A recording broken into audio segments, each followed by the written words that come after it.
এখন আমাদের কপাটিকা গুলো চিনতে হবে। আমাদের হৃৎপিণ্ডে 6টা কপাটিকা আছে, 6টা বা 6 জোড়া বলতে পারো। এর এইটা একটা আর এইটা একটা, এইভাবে এক জোড়া, আর এই দুইটাকে মিলে এক জোড়া বলে, এই দুইটাকেও এক জোড়া বলে। 6 জোড়া কপাটিকা আছে। এখন সেই কপাটিকা গুলো কোথায় কোথায়, এগুলো চেনার জন্য আমি নাম্বার দিচ্ছি। এইখানে লিখতে গেলে একটা ভেজাল লাগবে। এটা 1 নাম্বার, ডান অলিন্দ আর ডান নিলয়ের মাঝখানে। আমি আগে লিখি, তারপর তোমরা লিখবা, নাহলে তোমরা একবারে লিখে যাও। দেখো, আমাদের হৃৎপিণ্ডে বা মানুষের হৃৎপিণ্ডে মোট 6 জোড়া কপাটিকা থাকে, যথা মানুষের হৃৎপিণ্ডে মোট 6 জোড়া কপাটিকা থাকে, যথা নাম্বার 1 লেখো ট্রাইকাসপিড কপাটিকা, ট্রাইকাসপিড কপাটিকা। লিখছো ট্রাইকাসপিড কপাটিকা কথাটা লিখছো?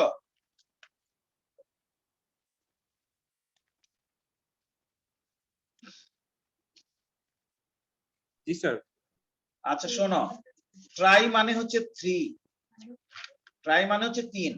আসলে এই কপাটিকা গুলো এমন, এখানে তো তুমি হৃৎপিণ্ডের লম্বচ্ছেদ করছো, যে কারণে বোঝা যায় না। তুমি যদি প্রস্থচ্ছেদ করো, তাহলে এই দরজাটা যদি নিচ থেকে তাকাও, তাহলে দরজাটা দেখতে এরকম হবে। এটা ধরো হচ্ছে ছিদ্রটা, এই ছিদ্রটার এইরকম 3টা পাল্লা থাকবে। এই এই এই জায়গাটা হচ্ছে ছিদ্রটা, এটা একটা পাল্লা, এটা একটা পাল্লা, এটা একটা পাল্লা। যে কপাটিকার এরকম 3টা পাল্লা থাকে, ঠিক আছে, সেটাকে বলা হয় ট্রাইকাসপিড কপাটিকা।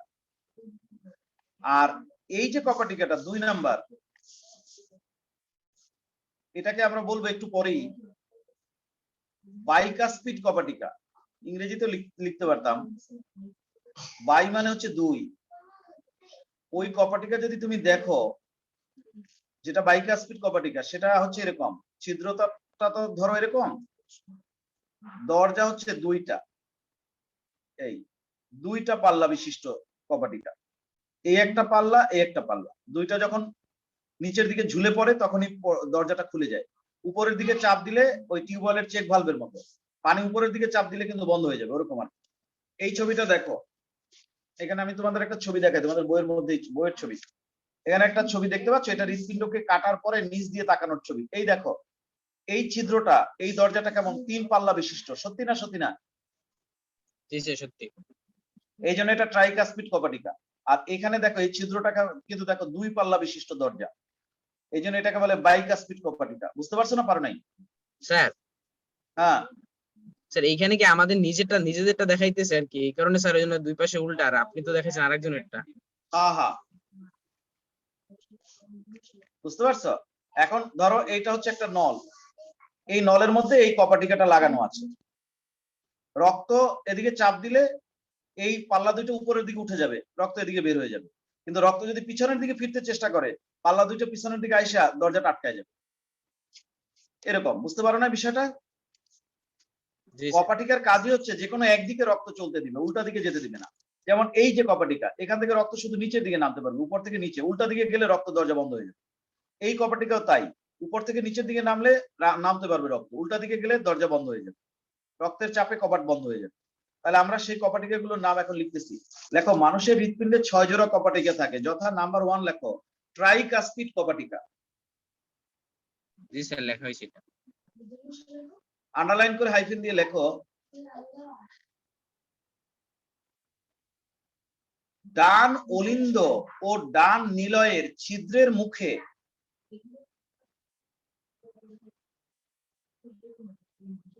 ডান অলিন্দ ও ডান নিলয়ের ছিদ্রের মুখে এই কপাটিকা অবস্থান করে।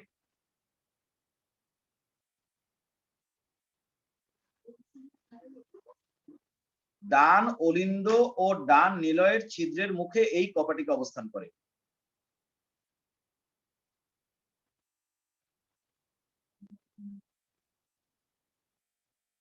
লিখছ?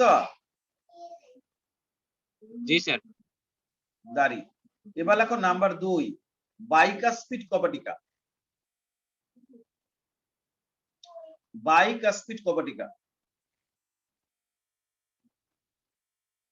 হাইফেন দিয়ে লেখো লেখো বাম অলিন্দ ও বাম নিলয়ের ছিদ্রের মুখে এই কপাটিকা অবস্থান করে। এটা হচ্ছে বাম অলিন্দ আর এটা হচ্ছে বাম নিলয়, তার ছিদ্রের মুখে। বাম অলিন্দ ও বাম নিলয়ের ছিদ্রের মুখে এই কপাটিকা অবস্থান করে। বাম অলিন্দ ও বাম নিলয়ের ছিদ্রের মুখে এই কপাটিকা অবস্থান করে। এটা 1, এটা 2, এটা গেল 1 নাম্বার, এটা গেল 2 নাম্বার। বাম অলিন্দ ও বাম নিলয়ের ছিদ্রের মুখে এই কপাটিকা অবস্থান করে। এবার এইখানে একটা কপাটিকা আছে দেখো, পালমোনারি ধমনীর ছিদ্রের মুখে, এটাকে আমরা বলবো 3 নাম্বার। এখানে নাম্বার দিয়ে দিলাম 3। শোনো, এই যে কপাটিকা গুলো, এই কপাটিকা গুলো এরকম দেখতে, দেখো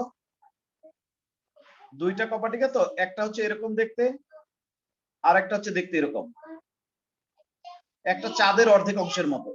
চাঁদ যখন আমরা আঁকি, এটা হচ্ছে পুরোটা চাঁদের ছবি, যখন আঁকি আমরা এরকম আঁকি, তাহলে এটার অর্ধেকের মতো। এই জন্য এটাকে বলা হয় সেমি লুনার কপাটিকা। এই কপাটিকা গুলো দেখতে অর্ধচন্দ্রাকার, এই জন্য এদেরকে সেমি লুনার কপাটিকা বলে।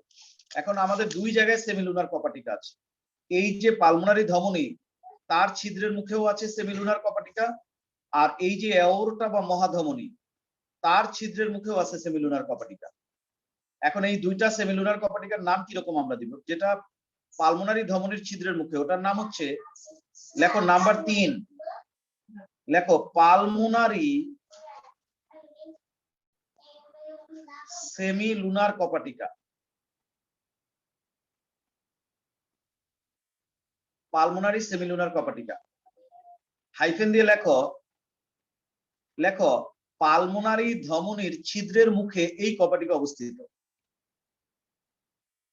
পালমোনারি ধমনীর ছিদ্রের মুখে এই কপাটিকা অবস্থিত, যার নাম হচ্ছে পালমোনারি সেমি লুনার কপাটিকা।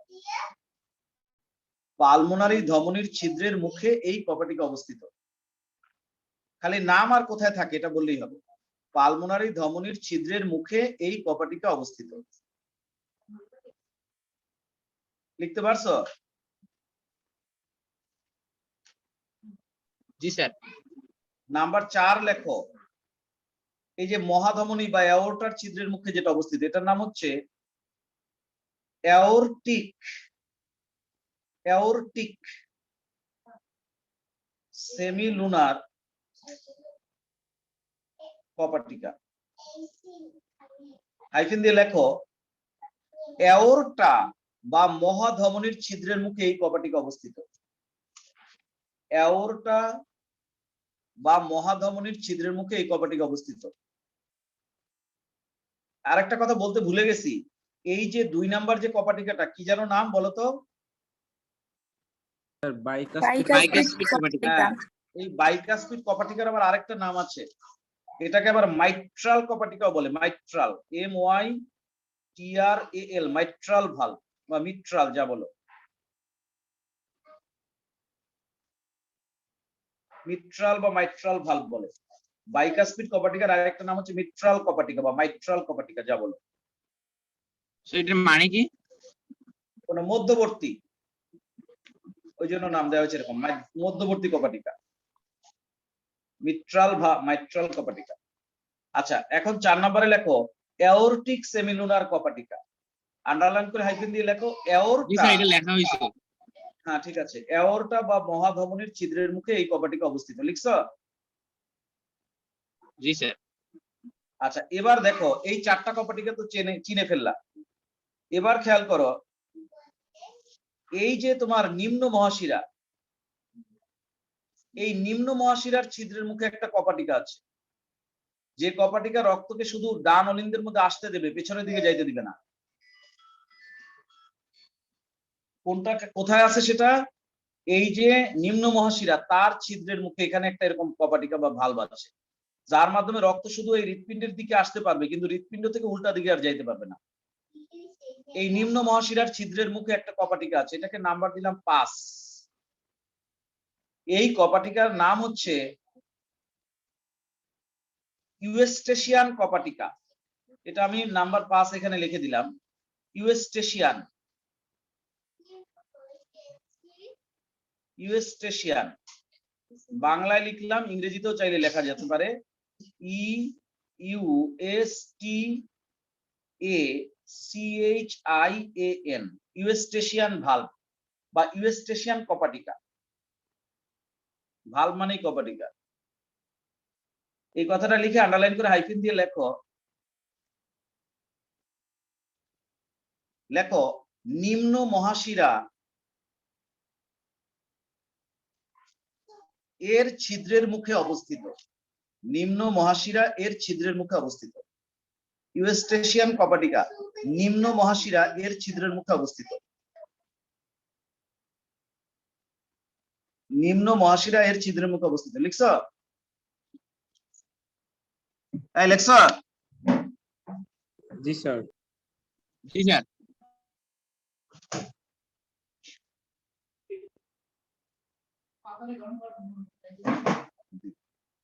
ইউস্টেশিয়ান কপাটিকা লিখছ? নিম্ন মহাশিরা বা এটা লেখো নিম্ন মহাশিরা এর ছিদ্রের মুখে অবস্থিত।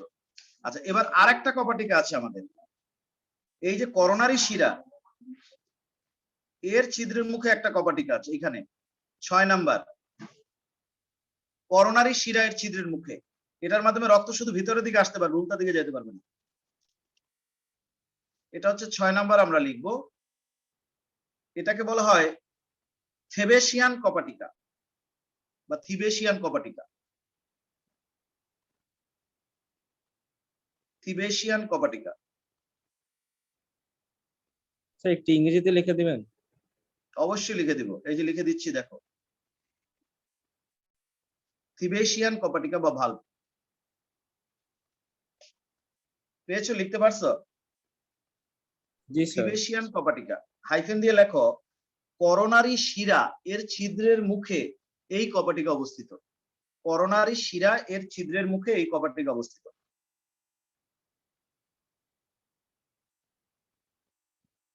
করোনারি শিরা এর ছিদ্রের মুখে এই কপাটিকা অবস্থিত।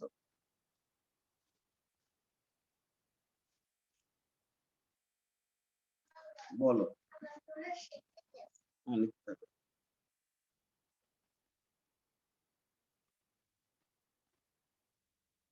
লিখতে পারছো?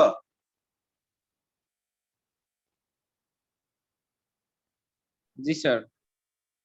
তাহলে আমরা 6 প্রকার কপাটিকার খবর পেয়ে গেলাম। এখন দেখো এছাড়া এই হৃৎপিণ্ডের সাথে কানেক্টেড কোন কোন শিরা বা ধমনী আছে যার সাথে কোনো কপাটিকা নাই, যেখানে কোনো কপাটিকা নাই, সেটা খুঁজে বের করতে পারছো? সরি, পালমোনারি তো নাই। হ্যাঁ, এইখানে নাই। আর ঊর্ধ্ব মহাশিরা নেই। হ্যাঁ, সেই কথাটা তাহলে নিচে আলাদা করে লেখো। লেখো পালমোনারি শিরা এবং ঊর্ধ্ব মহাশিরা এর ছিদ্রের মুখে কোনো কপাটিকা থাকে না।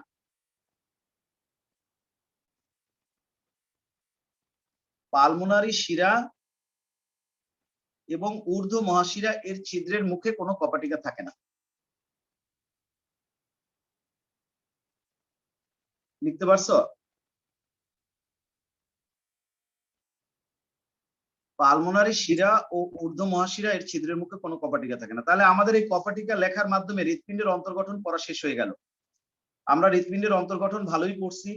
আমরা বলছি যে হৃৎপিণ্ডের যে প্রাচীর সেটা প্রায় 6 সেন্টিমিটার পুরু এভারেজে। এর মধ্যে আবার অলিন্দের প্রাচীর একটু পাতলা, নিলয়ের প্রাচীর একটু বেশি পুরু। আবার নিলয়ের মধ্যে আবার ডান নিলয়ের চেয়ে বাম নিলয়ের প্রাচীর 3 গুণ বেশি পুরু। আবার এটাও বলছি যে এই প্রাচীর আবার 3 স্তর বিশিষ্ট, বাইরের স্তর এপিকার্ডিয়াম, মাঝের স্তর মায়োকার্ডিয়াম, ভেতরের স্তর এন্ডোকার্ডিয়াম, এগুলো সব বলছি। তারপর আবার বলছি যেখানে যেখানে কপাটিকা আছে ওখানে এন্ডোকার্ডিয়াম দিয়ে একটা বিশেষ পেশি তৈরি হয় যার নাম পেপিলারি পেশি। আবার আমরা এটা বলছি যে কপাটিকা গুলো শেষ প্রান্তে এক ধরনের চিকন তন্তু থাকে যারা কপাটিকা সমূহকে বারবার সংকোচন প্রসারণের মাধ্যমে খুলতে এবং বন্ধ হতে সাহায্য করে। সেই তন্তুগুলোর নাম হচ্ছে কর্ডি টেন্ডিনি। আমি ভুলে গেছি, তোমরা যদি নিজেরা কর্ডি টেন্ডিনি লিখে সার্চ দিতা গুগলে তাহলে অনেক সুন্দর সুন্দর ছবি পেয়ে যেতা। তো যাই হোক, তারপর আমরা এটাও বলছি যে হৃৎপিণ্ডের ভেতরে 4টা প্রকোষ্ঠ, উপরের প্রকোষ্ঠ 2টার নাম অলিন্দ আর নিচের প্রকোষ্ঠ 2টার নাম নিলয়। 2 অলিন্দের মাঝখানে আছে আন্তঃলিন্দ পর্দা, 2 নিলয়ের মাঝে আছে আন্তঃনিলয় পর্দা। তারপর আমরা এটাও বলছি যে ডান অলিন্দের সাথে 3টা শিরা যুক্ত, একটার নাম করোনারি শিরা যেটা হৃৎপিণ্ডের সব জায়গা থেকে কার্বন ডাই অক্সাইড যুক্ত রক্ত সংগ্রহ করে, আরেকটা নাম ঊর্ধ্ব মহাশিরা হৃৎপিণ্ডের উপরের সব অঙ্গ থেকে রক্ত সংগ্রহ করে কার্বন ডাই অক্সাইড যুক্ত, আরেকটা নিম্ন মহাশিরা হৃৎপিণ্ডের নিচের অংশ থেকে কার্বন ডাই অক্সাইড যুক্ত রক্ত সংগ্রহ করে। আর এই যে ডান নিলয় থেকে একটা ধমনী উৎপন্ন হয়, ফুসফুস পর্যন্ত চলে যায়, এখান থেকে বের হওয়ার পরে আবার দুই ভাগে ভাগ হয়, ভাগ হয়ে দুইটা ফুসফুসে যায়, এটার নাম পালমোনারি ধমনী। এটা এই ডান নিলয় থেকে কার্বন ডাই অক্সাইড যুক্ত রক্ত বের করে দেয়। আর এইটা হচ্ছে তোমার বাম অলিন্দ, এটার সাথে দুইটা শিরা আছে, ফুসফুস থেকে রক্ত নিয়ে আসে অক্সিজেন যুক্ত, যাদের নাম পালমোনারি শিরা। আর এই নিচে একটা আবার কি বলা যায়, বাম নিলয় থেকে একটা বড় ধমনী বের হয়, এই ধমনীটার নাম মহাধমনী, এটার মাধ্যমে অক্সিজেন যুক্ত রক্ত দেহ থেকে বের হয়ে আসে। তো এইভাবে আমরা হৃৎপিণ্ডের সকল অংশের কি বলা যায় অভ্যন্তরীণ গঠনটা পড়লাম না পড়ে নাই? ঠিক আছে না ঠিক নাই? ঠিক আছে স্যার, একটা কথা ছিল বলো। স্যার, এখানে যে পালমোনারি শিরা আর যে হলো ঊর্ধ্ব মহাশিরা যে কোনো নাই, কপাটিকা নাই স্যার, ওইগুলা কি আবার বিপরীত পথে ফিরে যাইতে পারে না কোনো কিছু? ওই হ্যাঁ পারে, অক্সিজেন পারে, রক্তে চাপ দিলে হ্যাঁ পারে, রক্ত পিছনের দিকে ফিরে যেতে পারে। কপার যেহেতু নাই, তাহলে তো স্যার, হুম, তাহলে তো স্যার আবার হলো ওই যে না, ওইগুলো ওই অক্সিজেন যুক্ত রক্তগুলো আবার হলো চলে গেল, বাইরে বের হয়ে যায়। না না সেরকম না। মনে করো কি, তুমি ধরো এই চেম্বারটাতে চাপ দিবা, এই চেম্বারটাতে চাপ দিলে রক্ত এই পিছনের দিকে ফিরে যাওয়ার আগেই এই দরজা খুলে যাবে। রক্ত উপরের দিকে ফিরে যাওয়াটা যত সহজ, তার চেয়ে নিচের দিকে নেমে আসা সহজ। সুতরাং উপরের দিকে চাপ দিবে কিভাবে? সে তো উপরে একদম উপরের দিকে লাগানো আছে, সুতরাং উপরের দিকে চাপ দেওয়ার আগেই রক্ত নিচের দিকে যেহেতু আসার একটা জায়গা পেয়ে যাচ্ছে, সে আর উপরের দিকে ফিরে যাওয়ার চেষ্টা করবে না। আবার এই চেম্বারে চাপ দিলে করোনারি তোমার কি বলা যায়, এই যে ঊর্ধ্ব মহাশিরা, এটা দিয়ে উল্টা দিকে ফেরত যাওয়ার সুযোগ নাই, কারণ চাপ দিলে পরে রক্ত নিচের দিকে নেমে আসার জায়গা যেহেতু আছে, যেহেতু তরলের বৈশিষ্ট্য হচ্ছে নিচের দিকে তার একটা টান থাকে, নিচের দিকেই সে ছড়িয়ে পড়তে চায়, সুতরাং উপরের দিকে চাপ দেওয়ার চেয়ে নিচের দিকে যেহেতু আসা তার জন্য সহজ, সে নিচের দিকেই সহজে চলে আসবে, উপরের দিকে আর ফিরে যাবে না। বুঝছো বিষয়টা? স্যার আর একটা কথা ছিল, এখন কথা হচ্ছে যে যিনি এটা বানাইছেন, তারপরে এটার কার্যক্রম যিনি নিয়ন্ত্রণ করেন, তিনি ওই মেকানিজমটা চিন্তা করেই বানাইছেন যাতে করে অসুবিধা না হয়। হ্যাঁ বলো। স্যার এখানে তো হলো নিম্ন মহাশিরায় সম্ভবত হলো এই শিরাগুলো নিচের দিকে থাকে, এই কারণে হলো এটা কপাটিকা হ্যাঁ থাকে, কারণ হলো ওটা যখন উপরের দিকে যেতে যায় তখন হলো নিচের দিকে একটা টান থাকে, ওই টানটা যাতে হ্যাঁ, ওই তো এই দেহের জন্যই তো নিচের দরকার দিকে না আছে। আনতে হ্যাঁ পারে। ওই জন্যই তো বলছি যে যিনি এই জিনিসটা বানাইছেন, তিনি চিন্তা করেই বানাইছেন যে কোন জায়গায় কপাটিকা দেওয়া লাগবে আর দেওয়া লাগবে না, কোন জায়গায় কপাটিকা দিলে জি ঠিক স্যার, থ্যাংক কাজ ইউ স্যার, করবে, বুঝছি। বোঝো নাই কথাটা, আর কোন জায়গায় দিলে আবার ঝামেলা হবে, এটা উনি চিন্তা ভাবনা করে বানাইছেন। জি স্যার, বুঝছি। বুঝছো? Thank you. ওখানে তো মানে ভুল নাই, ভুল হইলে তো বিপদ হইতো আমাদের। দেখা যেত যে এই দুইটার মধ্যে যদি এবার দরজা দিয়ে দিত তাহলে আরো ঝামেলা হইতো, অসুবিধা হইতো। বুঝো নাই?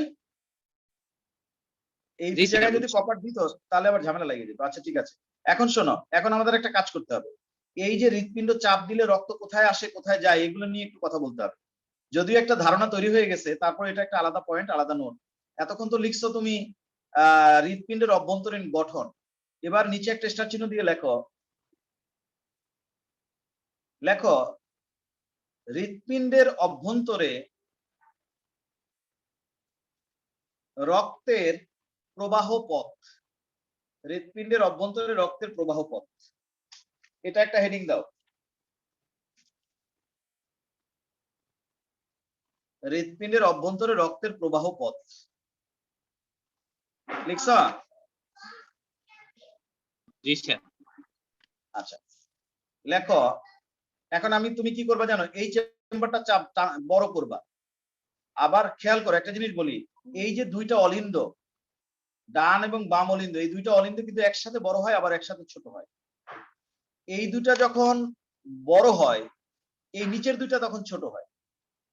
আবার অলিন্দ দুইটা যখন ছোট হয়, নিলয় দুইটা তখন বড় হয়। এটা সবসময় মনে রাখতে হবে, একসাথে চলতে থাকে। ও চাপ দিল, এ বড় হয়ে যাবে একই সাথে, আবার ও বড় হয়ে যাবে, এ ছোট হয়ে যাবে একই সাথে। অর্থাৎ দুইটা অলিন্দের সংকোচন একই সাথে হবে, আবার দুইটা অলিন্দের প্রসারণ একই সাথে হবে, আবার দুইটা নিলয়ের সংকোচন একই সাথে হবে, আবার দুইটা নিলয়ের প্রসারণ একই সাথে হবে। কথা বুঝতে পারছো? এমন না যে একটা নিলয় আগে পরে সংকুচিত হবে অথবা একটা অলিন্দ আগে পরে সংকুচিত হবে, তা না। এরা দুইজন সংকুচিত হবে একই সাথে, ওরা দুইজন যখন সংকুচিত হবে এরা দুইজন তখন প্রসারিত হবে, আবার এরা দুইজন যখন প্রসারিত হবে নিচের দুইজন তখন সংকুচিত হবে। এই ঘটনা ধারাবাহিকভাবে চলতে থাকে। আর এই ঘটনা চললে কি ঘটে, রক্ত কোন দিক দিয়ে আসে কোন দিকে যায়, সেটাই আমরা এখন আলোচনা করবো। বুঝাইতে পারছি না পারিনি? জি স্যার। লেখো হৃৎপিণ্ডের দুটি অলিন্দ একই সাথে সংকুচিত হয় আবার একই সাথে প্রসারিত হয়।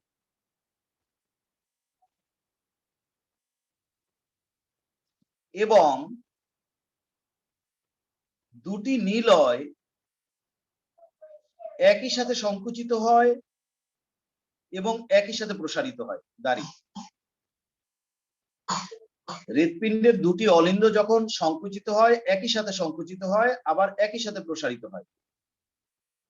দুটি নিলয় একই সাথে সংকুচিত হয় এবং একই সাথে প্রসারিত হয়। কথাটা এরকম লিখতে পারছো?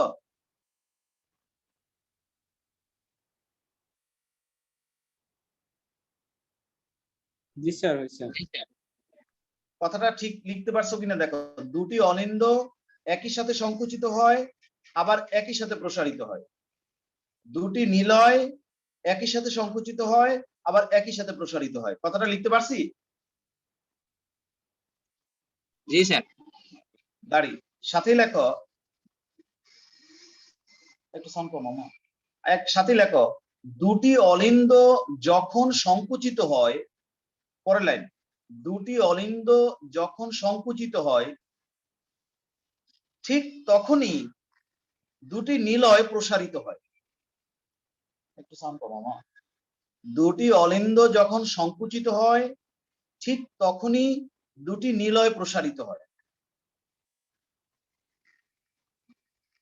আবার আবার দুটি অলিন্দ যখন প্রসারিত হয় ঠিক তখনই দুটি নিলয় সংকুচিত হয়।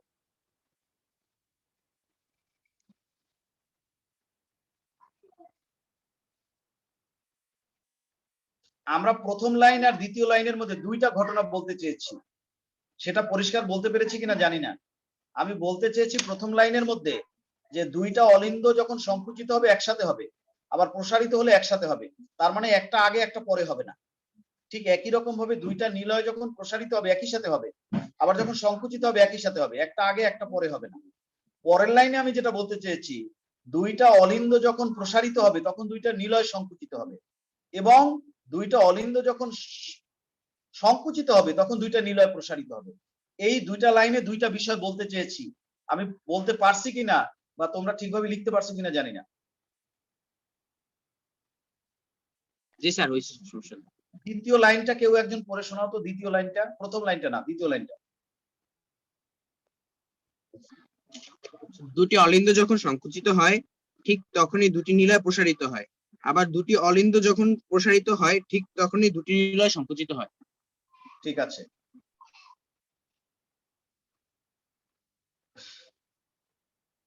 এখন এই অলিন্দের প্রসারণ হলে কি হয়, সংকোচন হলে কি হয়, সেটা আমরা এখন বলবো। খেয়াল করো, প্রথমে এই অলিন্দ দুইটার প্রসারণের কথা বলি। যদি এই চেম্বার দুইটা বড় হয়, প্রসারিত হয়, তাহলে এর ভেতরে কি জায়গা বাড়বে না কমবে? বাড়বে। বাড়বে স্যার। বাড়লে কি হবে, এই নলগুলোর সাথে যেহেতু এই শোনো, সব জায়গায় কিন্তু রক্ত ভরা আছে। এই নলগুলোর মধ্যে রক্ত ভরা, এই নলগুলোর মধ্যে রক্ত ভরা, এই ব্লাডারটার মধ্যেও রক্ত ভরা। এখন এই ব্লাডারটা টাইনা তুমি বড় করে ফেলছো, এই দুইটা চেম্বার বড় হয়ে গেছে। তাহলে এর ভেতরে যেহেতু জায়গা বেড়ে গেছে, এই ব্লাডার চাইবে না এই নলগুলোর মাধ্যমে রক্ত টেনে টেনে ভেতরে নিয়ে আসতে। জি স্যার অবশ্যই। সেইটাই এখন বলবো। লেখো, নিচে আলাদা লাইন করে লেখো, ডান অলিন্দ যখন প্রসারিত হয় তখন, ডান অলিন্দ যখন প্রসারিত হয় তখন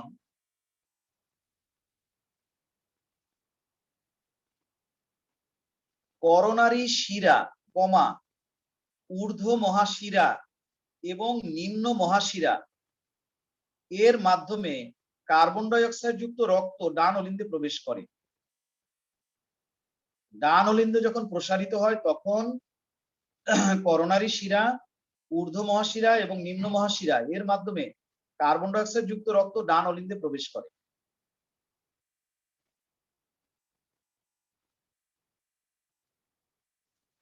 লিখতে পারছো?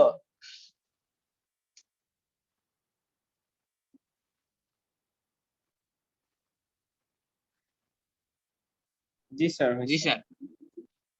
আচ্ছা এবার লেখো এই অলিন্দটা, এইটার প্রসারণের কথা বলবা না, এবার বাম অলিন্দের প্রসারণের কথা বলো, সাথেই লেখো বা নিচে আলাদা লাইন করে লেখো। চারটা ঘটনা তো, একবার এইটা প্রসারণ বলবো, তারপর আবার এইটার প্রসারণ বলবো, তারপর আবার এই দুইটা সংকোচন বলবো, পরে আবার এই দুইটা সংকোচন বলবো, আলাদা আলাদা লাইন করে লেখো, তাহলে ভালো হবে। চারটা ঘটনা হবে না, 8টা ঘটনা হবে। সরি স্যার, এটার একবার ডান অলিন্দ প্রসারিত হলে করোনারি শিরা, ঊর্ধ্ব মহাশিরা এবং স্যার নিম্ন মহাশিরার মাধ্যমে কার্বন ডাই অক্সাইড যুক্ত রক্ত ডান অলিন্দে প্রবেশ করে। লিখতে পারো নাই? জি স্যার, এবার ঠিক আছে, থ্যাংক ইউ স্যার। হ্যাঁ, এবার এই অলিন্দটা প্রসারিত করার কথা বলবো। এবার নিচে আলাদা লাইন করে লেখো, বাম অলিন্দ প্রসারিত হলে, এটা প্রসারিত হলে কি হয় তা তো বলছো, এখন এটা প্রসারিত হলে কি হয় সেটা বলো।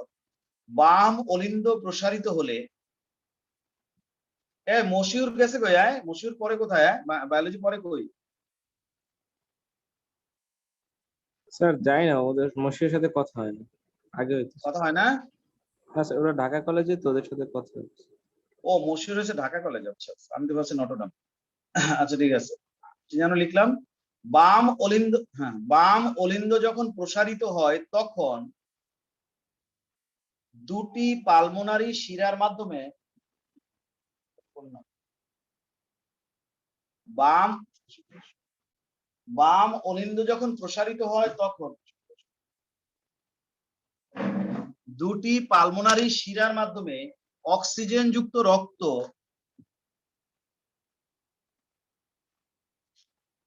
বাম অলিন্দ যখন প্রসারিত হয় তখন দুটি পালমোনারি শিরার মাধ্যমে অক্সিজেন যুক্ত রক্ত ফুসফুস থেকে বাম অলিন্দে প্রবেশ করে। বাম অলিন্দ যখন প্রসারিত হয় তখন দুটি পালমোনারি শিরার মাধ্যমে ফুসফুস থেকে আগত, লেখো ফুসফুস থেকে আগত অক্সিজেন যুক্ত রক্ত বাম অলিন্দে প্রবেশ করে।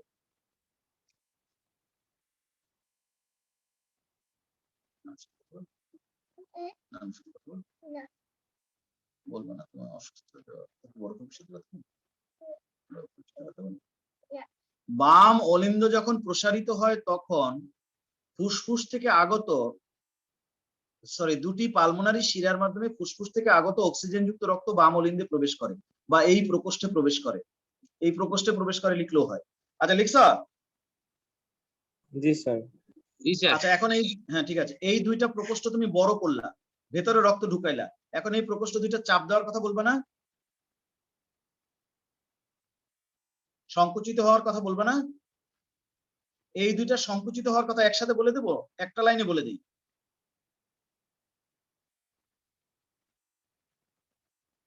নিচে আলাদা লাইন করে লেখো, ডান অলিন্দ যখন সংকুচিত হয় তখন, ডান অলিন্দ যখন সংকুচিত হয় তখন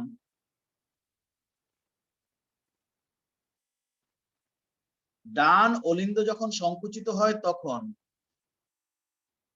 কার্বন ডাই অক্সাইড যুক্ত রক্ত ডান নিলয়ে নেমে আসে। কার্বন ডাই অক্সাইড যুক্ত রক্ত ডান নিলয়ে নেমে আসে এবং বাম অলিন্দ যখন সংকুচিত হয় তখন অক্সিজেন যুক্ত রক্ত বাম নিলয়ে নেমে আসে। দাঁড়ি এক লাইনে বলে দিলাম, ডান অলিন্দ যখন সংকুচিত হয় তখন কার্বন ডাই অক্সাইড যুক্ত রক্ত ডান নিলয়ে নেমে আসে এবং বাম অলিন্দ যখন সংকুচিত হয় তখন অক্সিজেন যুক্ত রক্ত বাম নিলয়ে নেমে আসে। একসাথে বলে দিলাম, অসুবিধা আছে? এক লাইনের মধ্যে বলে দিচ্ছি,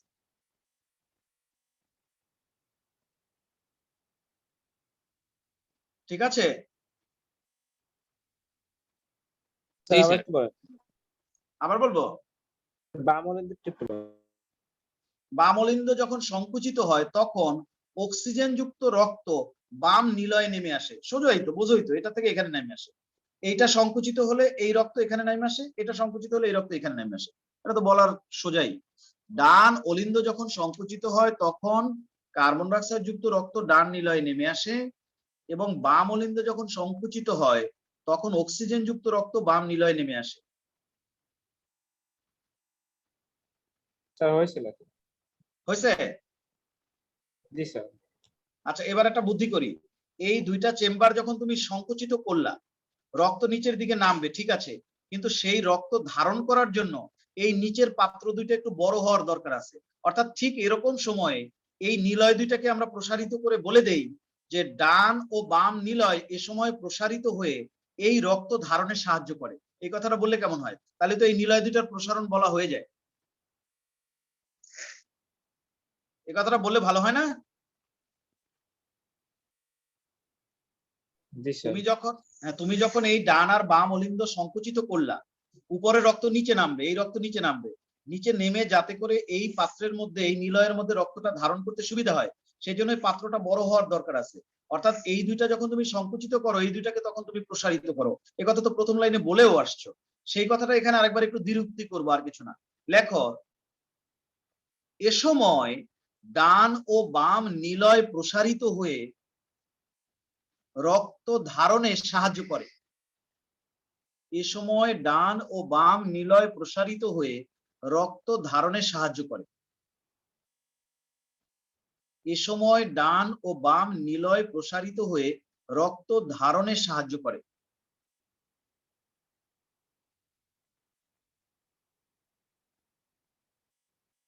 এ সময় ডান ও বাম নিলয় প্রসারিত হয়ে রক্ত ধারণে সাহায্য করে। লিখতে পারছো? জি স্যার, হয়েছে। ঠিক আছে। এখন তোমার কিন্তু দেখো, এদের প্রসারণ প্রথমে বলছো, এদের সংকোচন তুমি বলছো, আবার এদের প্রসারণও বলা হয়ে গেছে। এখন তোমার হাতে বাকি আছে কি? নিলয়ে এই দুইটার সংকোচনের কথা বলতে হবে, তাই না? কি বুঝছো? জি জি স্যার। স্যার।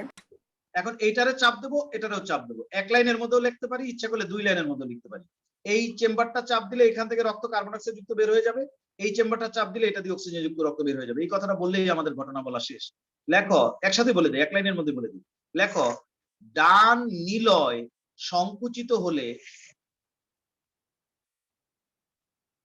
কার্বন ডাইঅক্সাইড যুক্ত রক্ত পালমোনারি ধমনির মাধ্যমে বেরিয়ে ফুসফুসে চলে যায়। ডান নিলয় সংকুচিত হলে কার্বন ডাইঅক্সাইড যুক্ত রক্ত পালমোনারি ধমনির মাধ্যমে বেরিয়ে ফুসফুসে চলে যায়।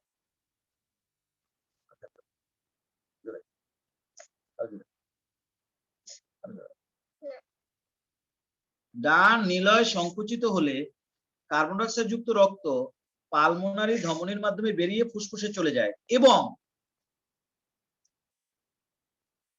এবং বাম নিলয় সংকুচিত হলে অক্সিজেন যুক্ত রক্ত মহাধমনির মাধ্যমে হৃৎপিণ্ডের বাইরে বেরিয়ে আসে।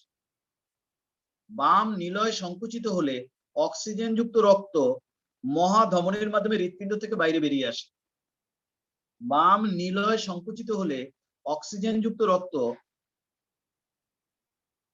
মহাধমনির মাধ্যমে হৃৎপিণ্ড থেকে বাইরে বেরিয়ে আসে। শেষ। হৃৎপিণ্ডের মাধ্যমে রক্তের প্রবাহ পথ জানা শেষ।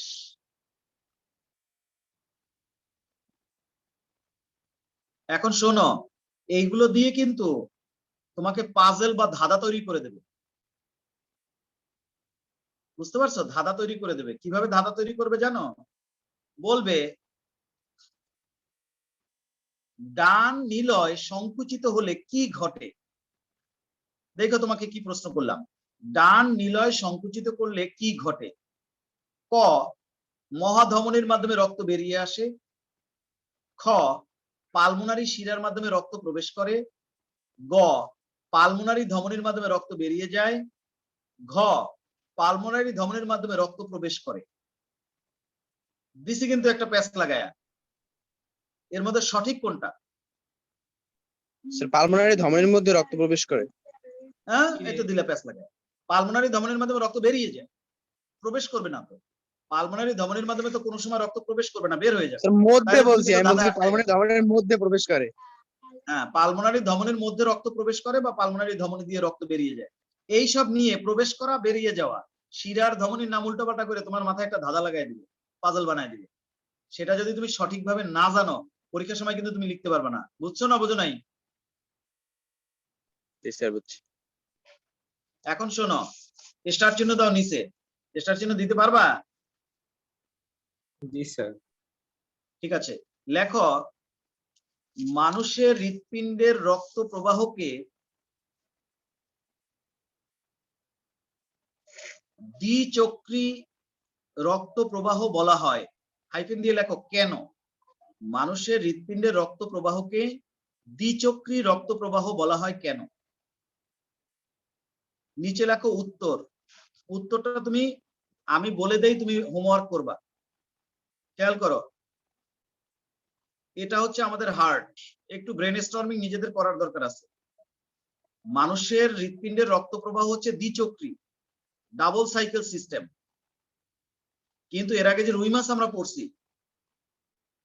যদি পড়ে থাকো আমার কাছে, তাহলে সেটা হচ্ছে সিঙ্গেল সাইকেল সিস্টেম। রুই মাছের হৃৎপিণ্ড পড়ছো?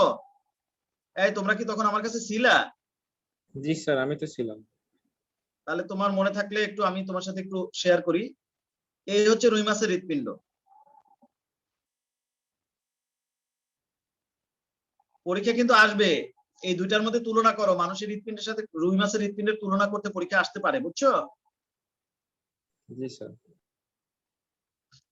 এটা হচ্ছে রুই মাছের হৃৎপিণ্ড। এই এখন দেখো, এই হৃৎপিণ্ডের প্রকোষ্ঠ, রুই মাছের হৃৎপিণ্ডের প্রকোষ্ঠ কিন্তু মেইনলি দুইটা। এটা একটা অলিন্দ আর এটা একটা নিলয়। এই দুইটা প্রকোষ্ঠ। নিচের এটাকে কিন্তু হৃৎপিণ্ডের প্রকোষ্ঠ বলে ভাবা হয় না। হ্যাঁ, এটাকে বলা হয় coronary sinus, sorry sinus venosus. মাথায় ডিস্টার্ব সাইনাস বাজছে, ভেনাসাস হবে স্যার। মাথা ডিস্টার্ব বাজছে, এত কথা বললে ভাবা। সাইনাস ভেনাসাস, অ্যাট্রিয়াম ভেন্ট্রিকুলার আর হচ্ছে বালবাস আর্টারিওসাস। বালবাস আর্টারিওসাস। হ্যাঁ, আমাকে যাও যাও। আর স্যার এখানে শুধুমাত্র কার্বন ডাই অক্সাইড প্রবাহিত হবে, এর জন্য হ্যাঁ, হচ্ছে হ্যাঁ, এটা। হ্যাঁ, হ্যাঁ, হ্যাঁ, বালবাস আর্টারিওসাস। আর্টারিওসাস যারা পড়ো নাই, রুই মাছ আমার কাছে পড়ো নাই, তারা ওই যে একটা ব্যাকআপ ব্যাচ আছে সেটাতে পড়ানো হবে, সেটার সাথে লাগে থাকো। রুই মাছ, ঘাসফড়িং এগুলোর মধ্যে কিন্তু অনেক কিছু আছে, না পড়লে কিন্তু হবে না। মানুষের হৃৎপিণ্ডের সাথে রুই মাছের হৃৎপিণ্ডের তুলনা প্রায়ই আসে, প্রায় বছরই আসে। এখন দেখো, এই রুই মাছের হৃৎপিণ্ডের মধ্যে হয় কি জানো? এটা হচ্ছে সাইনাস ভেনোসাস।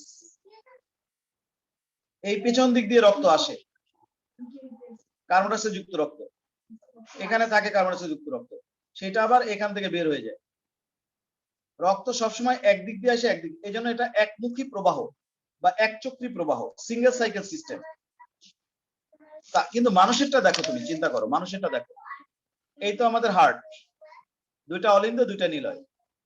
এই তোমার রক্ত আসতেছে করোনারি শিরার মাধ্যমে, এই রক্ত আসতেছে ঊর্ধ্ব মহাশিরার মাধ্যমে, এই রক্ত আসতেছে নিম্ন মহাশিরার মাধ্যমে, কার্বন ডাই অক্সাইড যুক্ত রক্ত। ঠিক আছে, ভালো কথা। তারপরে এই রক্ত তোমার নিচের চেম্বারে আসতেছে, আসুক। এখান থেকে রক্ত বের হয়ে যাচ্ছে তোমার পালমোনারি ধমনির মাধ্যমে। ঠিক আছে, দেখছো, খেয়াল করো। এখন আবার তোমার এই রক্ত ঢুকতেছে, অক্সিজেন যুক্ত রক্ত, কিসের মাধ্যমে? পালমোনারি শিরার মাধ্যমে।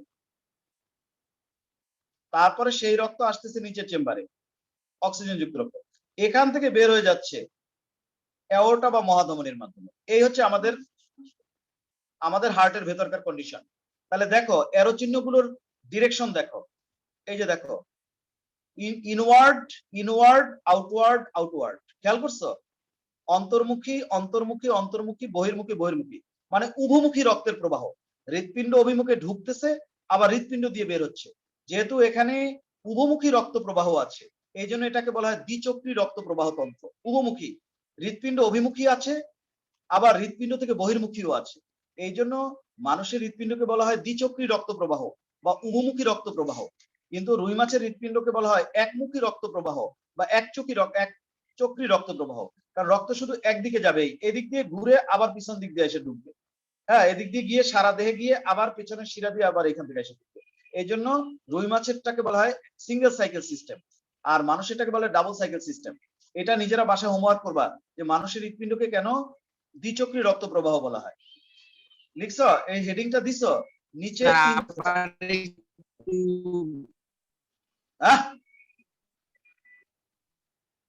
কি কইলা? শুনলাম না তো ভালো করে। প্রশ্নটা বলছি, ওর কথা তো কিছুই শুনি না। তৌহিদ, তোমার কথা শুনি না।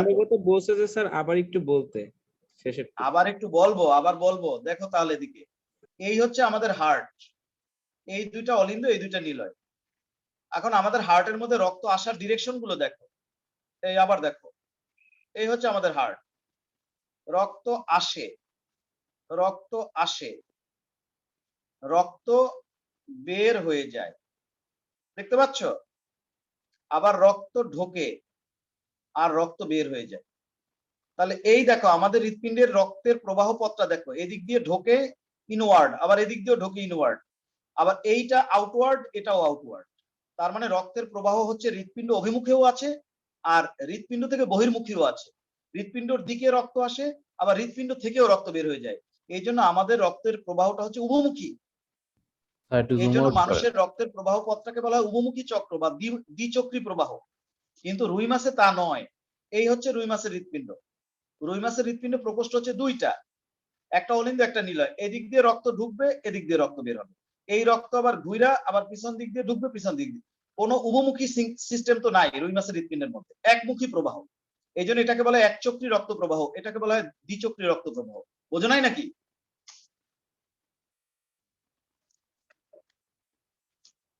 তাই কি বোঝো নাই নাকি?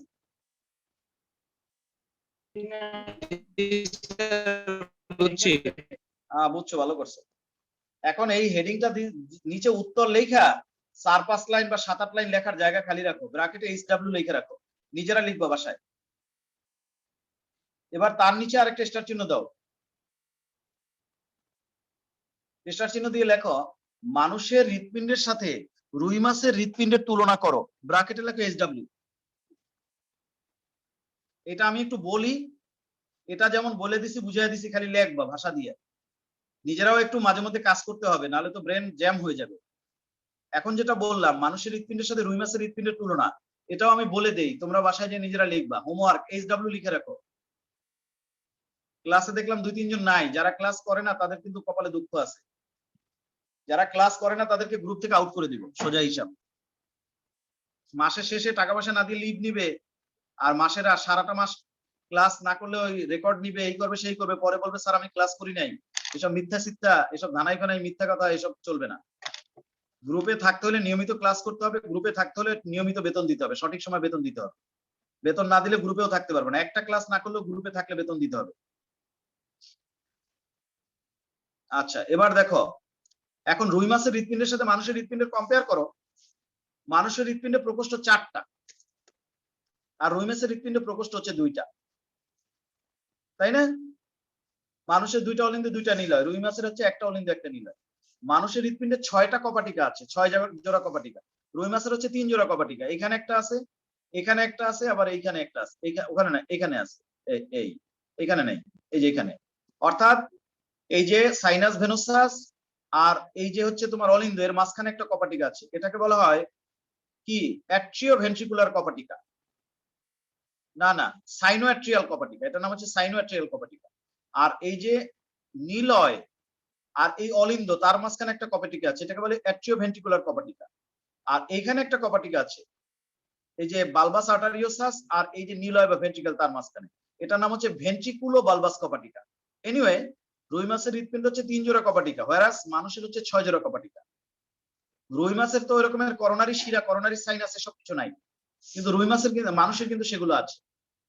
এসব বলতে পারো রুই মাছের কোনো পালমোনারি শিরা, পালমোনারি ধমনী এসব কিছু নাই, কিন্তু মানুষের কিন্তু এগুলো আছে, পালমোনারি শিরা, পালমোনারি ধমনী আছে। রুই মাছের হৃৎপিণ্ডের মধ্যে শুধুমাত্র কার্বন ডাই অক্সাইড যুক্ত রক্ত থাকে। মানুষের হৃৎপিণ্ডের মধ্যে ডান পাশে থাকে কার্বন ডাই অক্সাইড যুক্ত রক্ত, বাম পাশে থাকে অক্সিজেন যুক্ত রক্ত। এই এত কথা বলা যাবে, যাবে নাকি যাবে না? তাহলে স্টার চিহ্ন দিয়ে লেখো।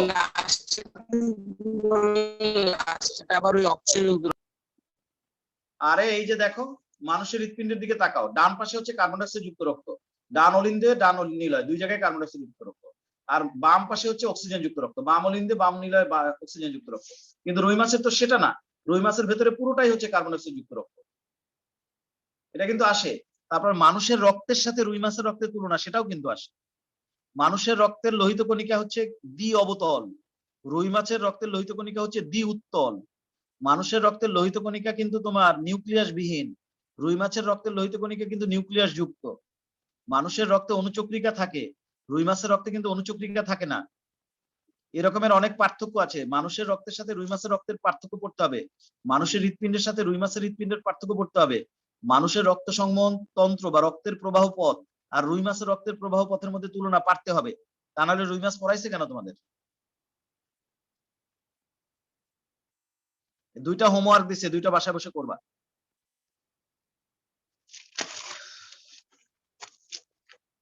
ভালো করে যারা পড়ালেখা না করবা তারা কিন্তু ভালো রেজাল্ট করতে পারবে না, বলে দিলাম। এবার স্টার চিহ্ন দাও। দেশ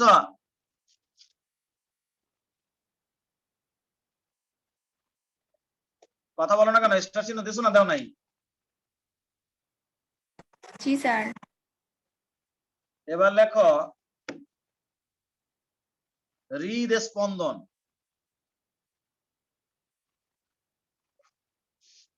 হৃদ স্পন্দন কাকে বলে? তোমার এই যে দুইটা অলিন্দ আর এই যে দুইটা নিলয়, একবার এই অলিন্দ দুইটা সংকুচিত হবে, বুঝতে পারছো? আর একবার নিলয় দুইটা সংকুচিত হবে, এই ঘটনা। আবার একবার অলিন্দ দুইটা প্রসারিত হবে, আবার একবার নিলয় দুইটা প্রসারিত হবে, এই ঘটনা। এই চারটা ঘটনাকে একসাথে বলে হৃদস্পন্দন। দুইটা অলিন্দ একবার সংকুচিত হবে, ঠিক ওই সময় একবার দুইটা নিলয় প্রসারিত হবে। আবার দুইটা অলিন্দ একবার প্রসারিত হবে, ঠিক ওই সময়টাতেই দুইটা নিলয় একবার সংকুচিত হবে। চারটা ঘটনা, বুঝতে পারছো এখানে? কিন্তু ঘটবে দুইটা টাইমে। যখন অলিন্দ সংকুচিত হবে, অলিন্দের সংকোচন, ঠিক ওই মোমেন্টেই দুটি অলিন্দের, দুটি লিখে দিলাম, ঠিক ওই মোমেন্টেই দুটি নিলয়ের কি হবে? প্রসারণ। এটা একটা ঘটনা। দুইটা অলিন্দের কি হবে? সংকোচন হবে। আর দুইটা নিলয়ের কি হবে? প্রসারণ হবে। দুইটা অলিন্দ সংকুচিত হতে সময় লাগবে 0.7 সেকেন্ড। বুঝতে পারছো?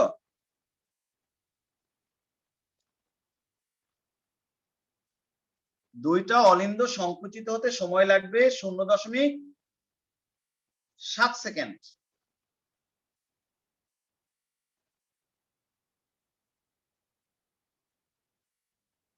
আর ঠিক ওই সময় দুইটা নিলয় আবার প্রসারিত হবে।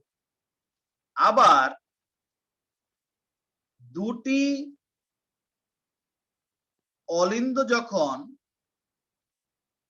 প্রসারিত হবে, না একটু সময়ের হেরফের আছে এখানে, একটু সময়ের হেরফের আছে। এটা করতে লাগে 0.7 সেকেন্ড, এটা করতে সময় লাগে 0.5 সেকেন্ড। একটু সময়ের হেরফের আছে, কারণ ও চাপ দিবে আর ও ধীরে ধীরে প্রসারিত, মানে ইয়ে হবে, কি বলা যায়, ওর সংকোচনটা হতে, প্রসারিত হতে একটু সময় কম লাগবে। ও চাপ দেওয়ার আগেই ও প্রসারিত হয়ে যাবে, মানে খুব তাড়াতাড়ি প্রসারিত হয়ে যাবে। এটাতে 0.5 সেকেন্ড সময়।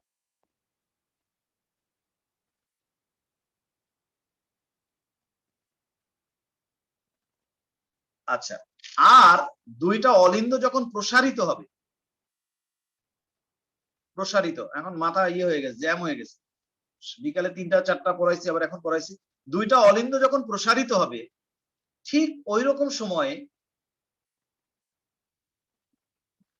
দুটি নিলয় সংকুচিত হবে।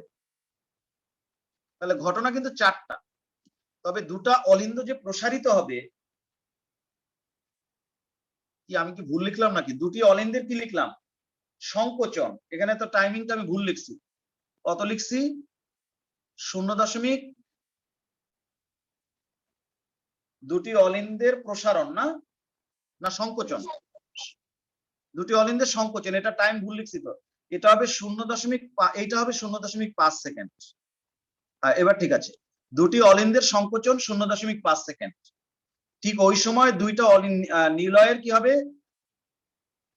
প্রসারণ। এটা 0.5%। ঠিক আছে, টাইম তো সেম হয়েছে।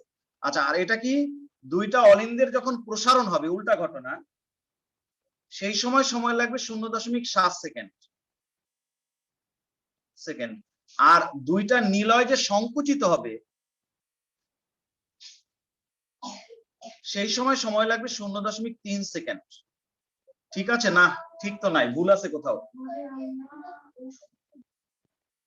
টাইমিংটা নিয়ে ভুল আছে। দেখি, দাঁড়াও, লাইনে থাকো। দুটা অলিন্দের সংকোচন, বইটা বের করতে হবে। দুটা অলিন্দের সংকোচন মানে হচ্ছে সিস্টোল।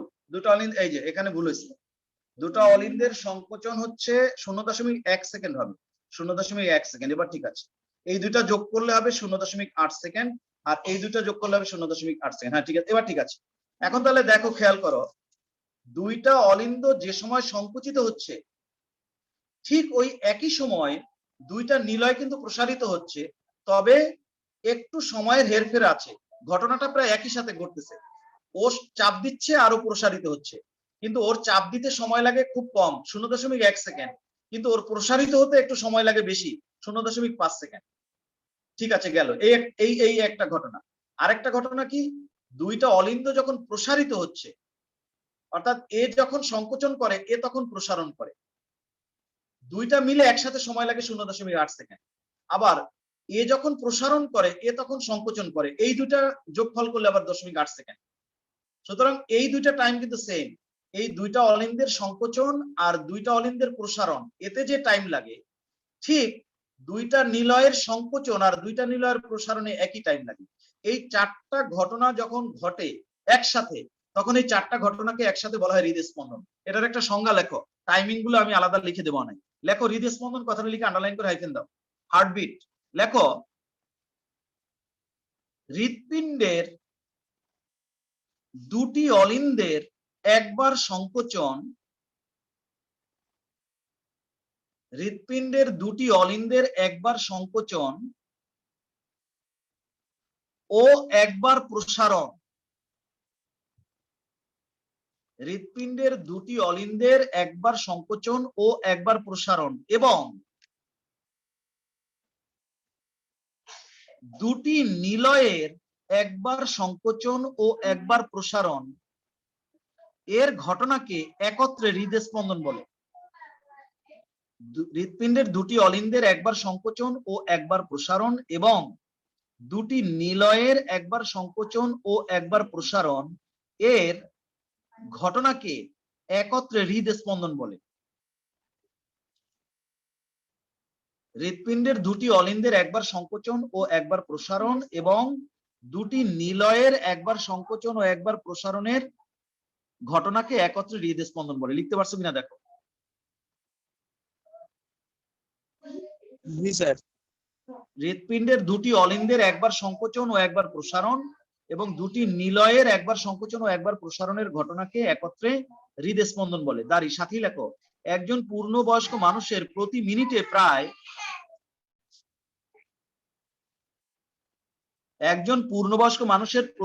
প্রায় 70-75 বার হৃদস্পন্দন ঘটে।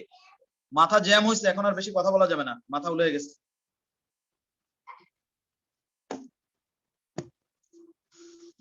ঠিক আছে, এখন রাখো, কালকে। আল্লাহ হাফেজ। স্যার ওইটা আবার একটু বলেন, পূর্ণবয়স্ক মানুষেরটা। পূর্ণবয়স্ক মানুষের প্রতি মিনিটে 70-75 বার হৃদস্পন্দন ঘটে।